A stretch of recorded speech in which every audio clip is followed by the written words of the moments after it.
अस्सलामुअलैकुम वेलकम करते हैं दुबई ब्रेकिंग न्यूज़ में। नाजरीन, बहुत से भाई ये सवाल पूछ रहे हैं कि विजिट वीज़ा की एक्सटेंशन, स्टेटस चेंज और रीन्यू पर तो पाबंदी आयद कर दी गई है दुबई हुकूमत मुत्तहदा अरब अमारात हुकूमत की जानब से।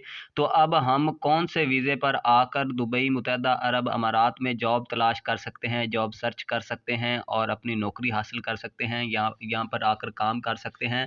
तो मेरा भाई, जॉब सीकर वीज़ा भी आपको मिल सकता है। इसके अलावा आप टूरिस्ट वीज़े पर, विज़िट वीज़े पर भी आकर यहाँ पर जॉब तलाश कर सकते हैं। जॉब मिलने के ऊपर आप जो है बाद में एग्ज़िट कर लें, किसी भी मुल्क चले जाएँ, नज़दीक से नज़दीक जो मुल्क होगा वहाँ पर आप एग्ज़िट कर लें। बाद में आपका वीज़ा जारी हो जाएगा, एग्ज़िट भी हो जाएगा और वीज़ा भी आपका जारी हो जाएगा और कंपनी आपको वीज़ा जारी कर देगी, आप नौकरी भी कर लेंगे।